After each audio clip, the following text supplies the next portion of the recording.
Pat Robertson took a viewer question on the 700 Club about genocide in the Bible. And look at how he goes into immediate rationalizer mode to try and justify it.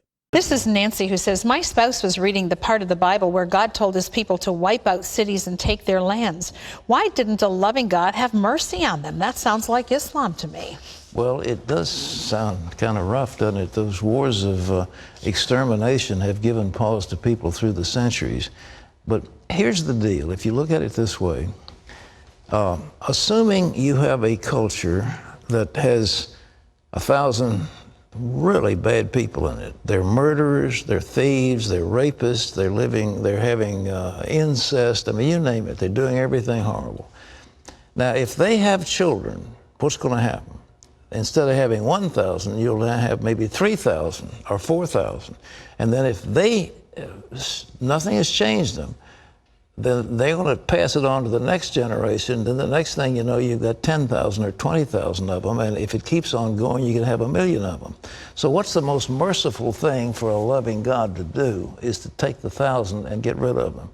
And that's what he did. I mean, he sent his people in to say, these people have had like hundreds of years, and they are rebels, and they are depraved, and the earth needs to get rid of them. Now, it sounds cruel, but in the long run, it's more merciful. Further, he didn't want his people to be contaminated by those people. So I know that's all hard, but this is God, and I'm not God. I'm just telling you that's a good rationale for what happened. They were dicks. Why not kill them, those assholes? That's what they are. They deserved it. I love how he builds a fake scenario when you could just read the Bible and see for yourself that the scenario he paints is not true. So he says, well, imagine 1,000 murderers and thieves and rapists. But they're not. But there are parts in the Bible where God rips out the newborn child out of women's pregnant bellies. Isn't that God performing abortions? And those all the women weren't rapists or thieves or anything. It says nothing about that in the Bible. What are you talking about? There are plenty of parts of the Bible where God kills innocent people. So what do you mean? Why are you painting a hypothetical question about, well, they're bad people, they're murderers, that's why God killed them? But it doesn't say that in the book. You made that up. But see, this shows you how a religious person is supposed to work backwards from the conclusion. So the holy book has to be correct by definition because it's from God.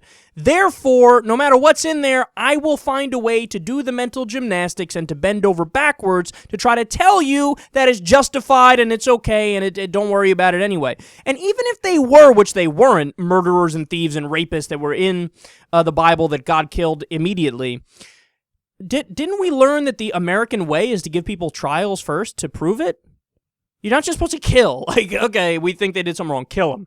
No, you're supposed to have a trial and present the evidence, and you have people argue both sides, and you have, standards of reasonable doubt, and you have, this is how civilized people handle it. But Pat Robertson is not a civilized person. Pat Robertson is a theocratic fascist, and he's kind of open about the fact that he's a theocratic fascist. And then the final thing I'll say here, did you notice when he says, well, what happens if these guys have children? Yeah, what does happen? They're going to have kids. What, all kids are always act exactly like their parents in every single way? I got news for you guys. My dad was 100% apolitical, and anything that he ever said, actually, about politics, it would probably lean to the right. He never really voted, but he was apolitical, but he probably leaned to the right. My mother, for most of her life, voted Republican. She doesn't anymore, because how could you with me as your son? But, so I'm nothing like them. At all. At all, right? Other people, same thing. They're nothing like their parents. Sometimes you are, sometimes you aren't. But Pat Robertson, you want to doom kids to death on behalf of what their parents may or may not have done? Well, that seems to me like something totally non-Christian.